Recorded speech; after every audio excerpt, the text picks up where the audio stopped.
world's most advanced stealth fighter, just landed in one of the region's hottest zones. U.S. F-35s arrive in the Philippines ready for air defense drills aimed squarely at asserting presence over contested skies. In early morning light, multiple F-35 Lightning II aircraft touched down at Philippine air bases under tight security. These fifth-generation jets will take part in precision air defense and simulated combat exercises with the Philippine Air Force. The F-35 is not just any aircraft. With radar-evading stealth, advanced sensors, and network battle management systems, it's designed to dominate airspace before the enemy even knows it's there. These joint drills simulate real-world scenarios intercepting hostile aircraft, defending critical airspace, and coordinating precision strikes over the West Philippine Sea, where tensions with China remain high. The F-35 deployment is part of the growing U.S. Philippine alliance under the EDCA framework. It allows U.S. forces to rotate through key Philippine bases, train alongside local forces, and respond quickly to regional threats. Washington has deployed for the first time one of its most lethal aircraft to the Philippines, the F-35, for air defense drills amid China's growing aggression in the South China Sea. Observers view the aircraft deployment for the second COPE Thunder drills formally launched Monday at Clark Air Base in Pampanga and running through July 18th as a strategic move to reinforce deterrence, signal sustained regional commitment, and demonstrate power projection capabilities. Around 2,500 personnel, 2,300 from the Philippine Air Force, and 225 from the United States Pacific Air Forces are participating in the exercises, which aim to facilitate bilateral fighter training with the Philippine Air Force, thus enhancing alliance readiness and combined interoperability among participating forces. On the first day of the exercise, both PAF's F-A-50 and PACOF's F-35 aircraft conducted a joint patrol exercise over the West Philippine Sea. Manila is named for the part of the South China Sea within the Philippines' exclusive economic zone, EEZ.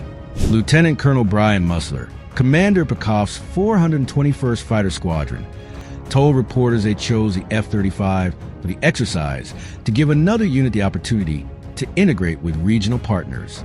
A free and open Indo-Pacific is something that we enjoy but should not take for granted in the future years if we want to continue to deter any form of aggression, Musler said. While the F-35 offers advanced capabilities, including sophisticated sensors, Musler emphasized that the core of the drill is not just about technology, but about people and partnership. Our participation in the exercise has far less to do with the capability of the aircraft and far more to do with the people involved. The F-35 is the cornerstone of the U.S. forces, and we have a strong relationship with the PAF. We look forward to strengthening the alliance and continuing to integrate, Musler noted. Officials said the U.S. stealth fighter jets were deployed in the COPE Thunder drills for the first time. The fact of the matter is, the F-35 is a cornerstone of the U.S. Pacific Air Forces, said Lieutenant Colonel Brian Musler in an interview with reporters on the sidelines of the opening of the COPE Thunder in Mabalacat, Pampanga.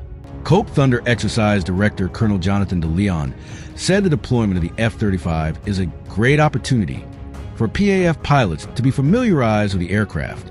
The second iteration of this year's COPE Thunder drills will see 12 PAF aircraft, including A-29B Super Tucanos, AW-109 helicopters, as well as S-76A and S-70I Black Hawk helicopters, as well as 2,301 participants. Aside from the F-35, the PACOF also committed 235 personnel. De Leon noted that previous COPE Thunder iterations only involved about one-third of the current number of participating personnel.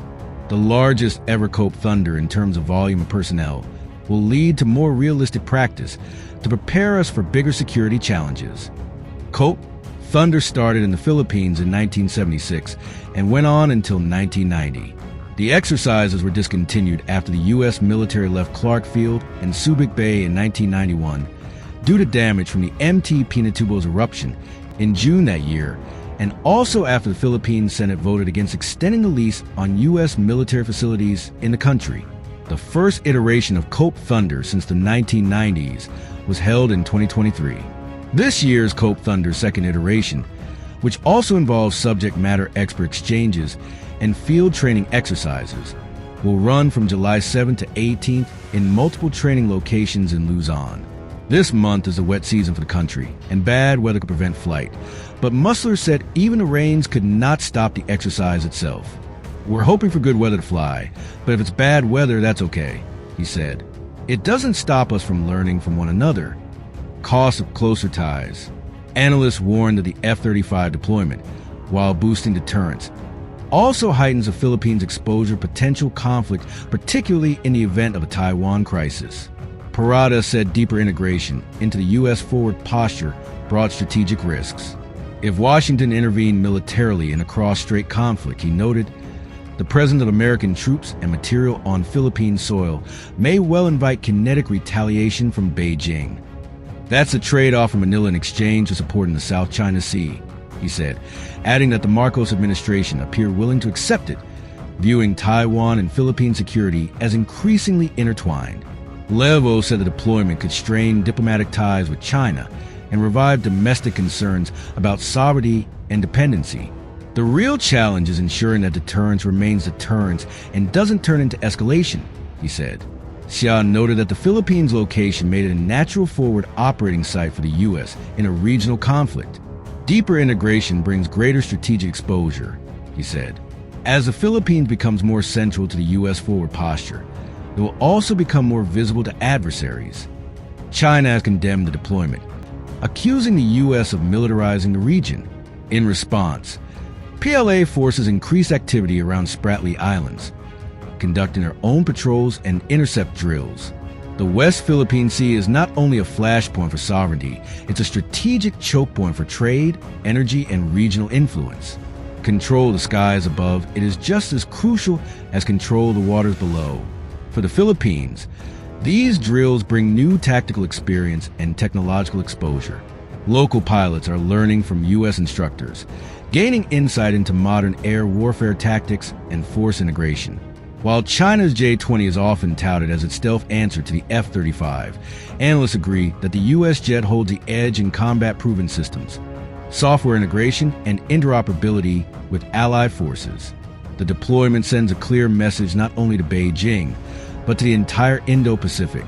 The U.S. and Philippines are ready to protect shared interests and preserve freedom of the skies over contested waters. More drills, more deployments, and potentially new defense acquisitions. The Philippines is increasingly seen as a key frontline state in the Indo-Pacific, and the F-35s may not be the last high-tech system to arrive. As tensions rise and alliances deepen, the skies above the West Philippine Sea are becoming a battlefield of technology, strategy, and deterrence. Should the Philippines acquire its own fleet of F-35s? Is this a turning point for air power in the Indo-Pacific? Drop your thoughts in the comments, like this video, and subscribe for more frontline military intelligence.